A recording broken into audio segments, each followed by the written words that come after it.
कथा कहती है, शिव महापुराण की कथा कहती है। शिव जी पे चढ़ी हुई, शंकर भगवान पर चढ़ी हुई एक बेलपत्र, आप जब शंकर जी पे चढ़ी हुई बेलपत्र को लेकर अपने घर आते हो, शिव जी पे चढ़ी हुई एक बेलपत्र जब अपने घर पर आती है, भले आपने घर पर लाकर उसे रखा या खाया, 5 मिनट 2 मिनट 1 मिनट बेलपत्र लेकर आए, पानी के लोटे में डालकर या जल का पात्र लेकर आए और वो बेलपत्र तुम्हारे घर में पहुंची, 1 मिनट भी अगर शंकर पर चढ़ी हुई बेलपत्र तुम्हारे घर में है तो तुम्हारे घर के हजारों दुख को वो समाप्त कर देती है। एक क्षण के अंदर हजारों।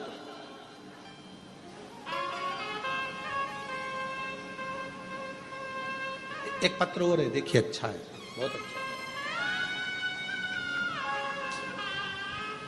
वो जैसी कामना लाया वो वैसा ही फल पाया, नहीं खाली उसे लौटाया वो मन ही मन हर्षाया, और कर दिया माला माल काशी वाले, लुटा दिया भंडार काशी वाले, लुटा दिया भंडार काशी वाले, कर दिया माला माल काशी वाले।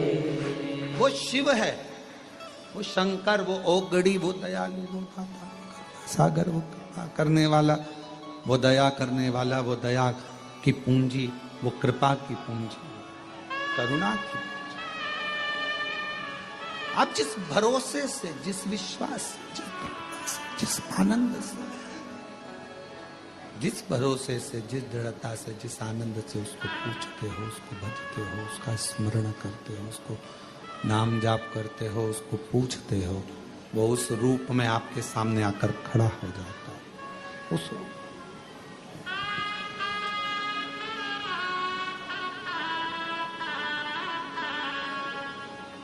आपको लग रहा होगा कि आपने आए हैं यहाँ पर 108 बार श्री शिवाय नमस्तुभ्यम बोलने के लिए आए हैं, कंकर शंकर का पूजन करने आए हैं, कथा मिल गई सुनने के लिए, हमको कथा मिल गई सुनने के लिए। इतने खुश हो रहे हो आप लोग, तो आपको कथा मिल गई सुनने के लिए, पर उससे तो पूछो उसको कितनी तकलीफ हो रही होगी, आ गई अब देना तो पड़ेगा, पहुंचाना तो पड़ेगा। विचार करो, उसको टेंशन है, थोड़ा आया है, देना है इसको कुछ ना कुछ। वायव्य संहिता कहती है कि बेलपत्र का पौधा, बेलपत्र जीवन में एक ऊर्जा प्रदान करते हैं।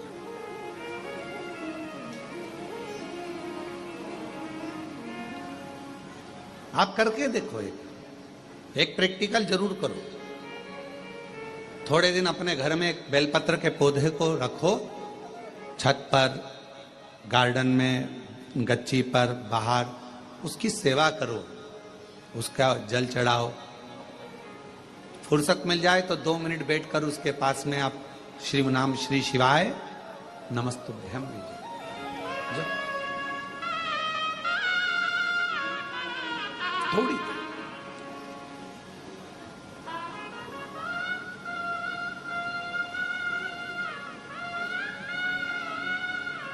हमारे यहाँ बाबा का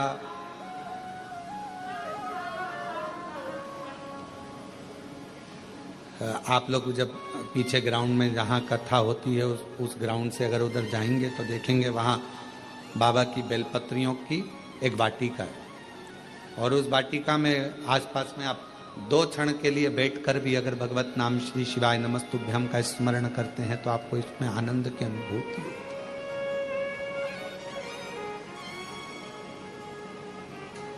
आनंद की अनुभूति होती शिव नाम से।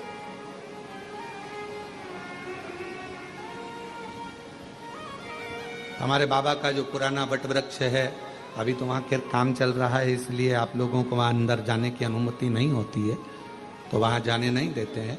और जो पुराना वट वृक्ष है वहाँ पर भी आप कभी जब वहाँ का काम पूरा हो जाएगा तो आप लोग दर्शन करेंगे। जब आप वहाँ पहुँचेंगे, बैठेंगे, वहाँ की ऊर्जा का स्मरण करेंगे तो आपको ज्ञात होगा।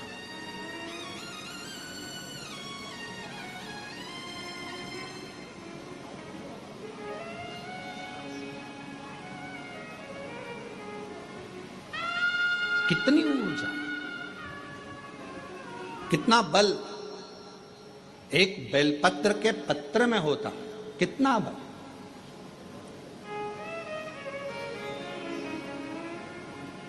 और हम सबसे कहेंगे, जिन मेरी बहनों के हाथ कंपन होते हैं, हाथ कांपते,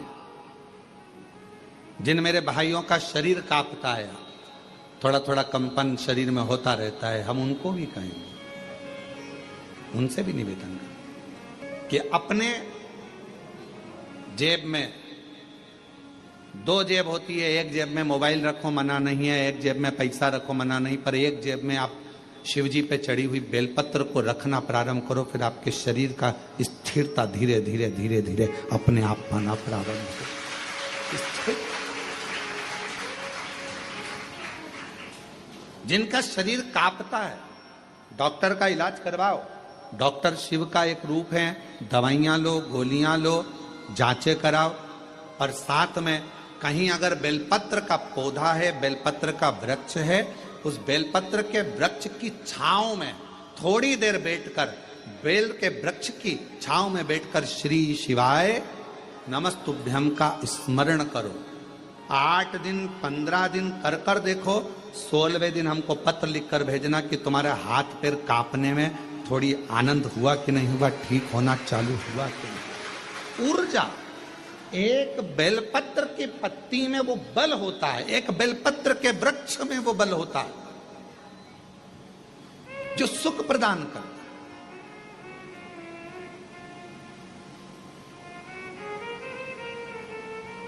जैसे जामुन के वृक्ष की लकड़ी को तुम्हारे घर की पानी की टंकी कितनी भी गंदी हो रही हो, तुम्हारे घर के पानी की टंकी में कितना भी कचरा हो, कितना भी बदबू मार रहा हो, कितनी भी गंदगी हो, एक जामुन की लकड़ी जैसे घर के पानी की टंकी में डाल दी जाती है तो पूरा पानी एकदम क्लीन हो जाता है, साफ हो जाता है।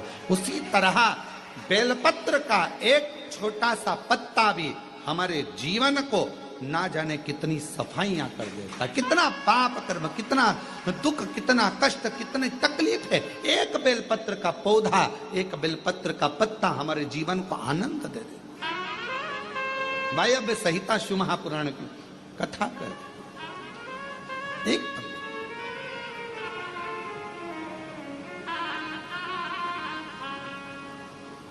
वो माता एक कीर्तन गाती हैं, इस बेलपत्र में क्या बल है जिसमें मेरा भोला मगन है। क्या बल है इस बेलपत्र में, क्या बल। कल हरतालिका तीज रहेगी, 26 तारीख की हरतालिका तीज है।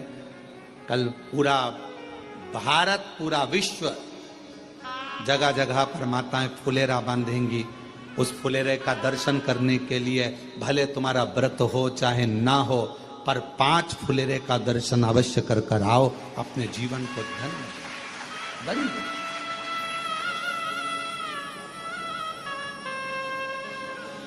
धन्य करो दर्शन। यहां पर भी फुलेरा बनता है, व्यासपीठ जहां है, यहाँ पर हर साल कई वर्ष हो गए बनते हुए। बाबा के, हमारे घर पर भी बनता है, बाबा के धाम जहाँ जहाँ मंदिर है हो सकता है। हम तो यहाँ तक कहेंगे आप लोगों से, किसी शिव मंदिर में अगर कोई फुलेरा ना बांधे और आपको अगर भगवान सामर्थ्यता दिया है तो कुछ पेड़ों की पत्तियां तोड़कर उसको धागे में बांधकर फूल वगैरह लगाकर आप अपनी तरफ से 2 लकड़ियों को या 4 लकड़ियों का कैसा भी बनाकर, या डलिया हो तो डलिया, उसको बांधकर शिव जी के मंदिर में आप ही अपनी तरफ से फुलेरा लटकाया ना, तो भी लकड़ी को एक कपड़े में बांध कर रख दो तो भी सुगंध देती है। चंदन की लकड़ी को छत पर रख दो तो भी सुगंध देती है। चंदन की लकड़ी को जमीन में गाड़ दो तो भी सुगंध देती है। चंदन की लकड़ी चाहे कीचड़ में पटको चाहे कचरे में पटको, पर चंदन की लकड़ी अपनी सुगंध दिए बिना नहीं रहती। उसी तरह बेलपत्र अपना असर दिखाए बिना रह नहीं सकता। बेलपत्र और बेलपत्र का पौधा अपना असर दिखाए बिना रहता नहीं है, वो उसकी ऊर्जा वो दिखाता, उसका ऊर्जा हमें सुख देता। शिव जी के मंदिर में जाओ ना तो तुम वहां से प्रसाद मांगो ना मांगो, पर एक बेलपत्र का प्रयास करा करो। हाँ, यहाँ लोग आते हैं, बेलपत्र कई माताएं पूजन कर कर चली जाती हैं, वहां बेलपत्र पड़ी रहती है, कई माताएं उसको उठा लेती है, धोती है, खा लेती,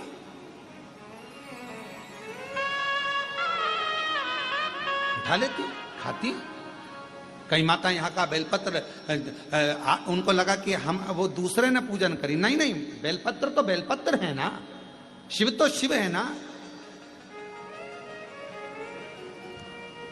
किसी ने कह दिया शंकर जी के मंदिर में कौन कैसा बेलपत्र चढ़ा कर गया, कौन की क्या कामना थी, शंकर जी को बेलपत्र चढ़ा कर गया, वो बेलपत्र हम उठा कर लिया, खा लिया तो कोई कष्ट तो, अरे कौन ने कहा कष्ट, बेलपत्र अपना असर दिखाता है। कोई भी चढ़ाए, कैसा भी चढ़ाए, चलो तुम जाओ बेलपत्र के हाथ में, लोग कह रहे हैं वो बेलपत्र हमारे ऊपर असर करेगा कि नहीं करेगा। हम एक बात कहते हैं, 10 का नोट या तुम एक काम करो 500 का नोट, कोई मुर्दे को जलाने के लिए शमशान में गए और चलते चलते शमशान के पास में 500 का नोट की गड्डी मिल गई तुमको, 500 के नोट की गड्डी, 50,000 रुपए तुमको मिल गए और तुमने वो उठा लिए। अब वो नोट निकाल कर चाय वाले की दुकान पर जाकर पूछना, भैया हमें शमशान से मिला था, चलेगा क्या, चलेगा कि नहीं चलेगा। फिर वही 500 रुपए लेकर तुम सुनार की दुकान पे जाना, क्या भैया हमें कोई अच्छी सी लौंग बता दो, हमें 5-10 हजार रुपए की, पर हमारे को गड्डी जो है, बोलो बोलो, शमशान से मिली है, तुम्हें चलेगी कि नहीं चलेगी। वो कहेगा नोट तो नोट है रे, शमशान का होए चाहे मसाण का होए चाहे व्यापार का, नोट तो नोट, 500 का नोट तो चलेगा। और पटक के गड्डी देख ले, दौड़ेगा भी, 2 मिनट में गड्डी गायब, तू पटक के देख। अब उसको क्या करना, शमशान का है कि कहां का है, उसको तो मतलब है नोट से। उसी तरह बेलपत्र कैसा है, कौन ने चढ़ाया, किसने चढ़ाया, कैसे चढ़ाया, आप तो बाबा का नाम लेकर श्री शिवाय नमस्तुभ्यम, मेरे बाबा इसको औषधि कर दो, मेरे बाबा प्रसाद के रूप में दे दो, औषधि कर कर दे दो, बाबा बड़ी दुखी हूं, कष्ट में हूं, कंकर शंकर पे से उठाया, लिया, धोया, खाया, शिव जी को समर्पित। अब उसमें भेद करना,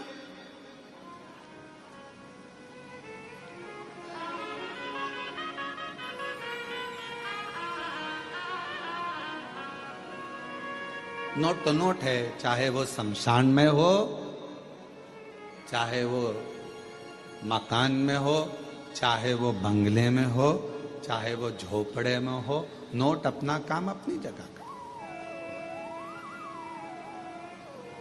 इसलिए निवेदन है, भ्रम में बिल्कुल मत पड़ना, बहुत भ्रम फैला रहे हैं लोग आज के जमाने में।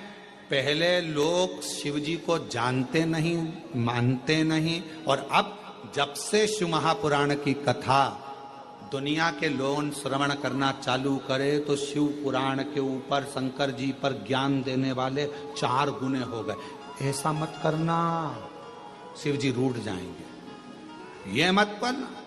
शंकर जी के मंदिर में जाओ तो ऐसा करो, शिव जी के मंदिर में गए हो तो जल मत पी। ज्ञान देने वाले शंकर जी के प्रति दुनिया ढेर सारी हो जाएगी। जब सोशल मीडिया खोलोगे, इंस्टाग्राम खोलोगे, व्हाट्सएप खोलोगे, फेसबुक खोलोगे, तुम्हें ढेर सारे मिल जाएंगे, शिव जी का ऐसा, शिव जी का वैसा। कहीं मत पढ़ो, तुम तो तुम्हारे पास में गीता प्रेस गोरखपुर की शिव पुराण लेकर आओ, घर में पढ़ो और अध्ययन करो। और जब कुबेरेश्वर बाबा की कृपा हो जाए और कभी तुम्हारे को टीवी पर कथा श्रवण करने को बाबा कुबेर भंडारी की सुनने को मिल जाए तो उस पर स्मरण करो कि बाबा ने हमको क्या कुछ सुनो, भटकना नहीं है। जब कोई 10 तरह की बातें बताने लगे कि अपन ने सुन रखा है कि बेलपत्र खाने से रोग मिटेगा, अपन ने सुन रखा है कि शंकर जी पे चढ़ा हुआ जल हमारा कल्याण करेगा, फिर कोई ज्ञान दे तो टीवी बंद कर दो। फिर कोई कहे कि ऐसा मत करो वैसा मत करो तो मोबाइल में रील चैन, फिर अपने को नहीं देख, क्योंकि अपना विश्वास टूटता, अपना भरोसा टूटता। एक तरफ तो हम भरोसा कर रहे हैं कि हमारा शंकर हमारे दुख हरेगा, और दूसरी तरफ हमने किसी के मुंह से ऐसा सुन लिया, फिर हमारा भरोसा टूट गया, ऐसा करूंगी तो ऐसा हो गया, मतलब मन फिर दो हो गए, फिर डोल गए। अभी तक एक मन था, मतलब जिससे प्रेम करा उसके प्रति तुम्हारा इतना समर्पण हो गया कि नहीं शादी करूंगी तो तेर से ही करूंगी, भले तू भेंगा हो पर तेर से ही करूंगी, चाहे कुछ भी हो तेर से करूंगी, चाहे कहीं नहीं जाऊंगा तेर से करूंगी। अब थोड़े समय के बाद मालूम पड़े फिर मन डोल गया कि नहीं, इससे ज्यादा धन तो कहीं दूसरी जगह पर है। फिर अब निकलो मन। हमने कुबेरेश्वर बाबा के मुख से हमने शिव महापुराण की कथा को श्रवण करा है, और हमने उनके मुख से सुना है कि जल पीने से दुख कटेगा। ये इतने पत्र, एक पत्र और अच्छा है देखो।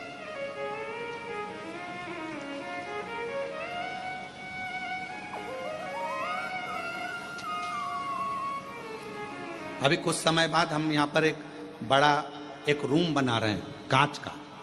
जितने पत्र बाहर भी पढ़ते हैं कथाओं में, और जितने पत्र यहाँ आते हैं जिनको बाबा ने कृपा करी, उन सब के पत्र, आप कहाँ हो उससे मतलब नहीं, आपका पत्र मेरे बाबा के दरवाजे पर हमेशा आपके रूप में रहेगा। ये पत्र इकट्ठे करें।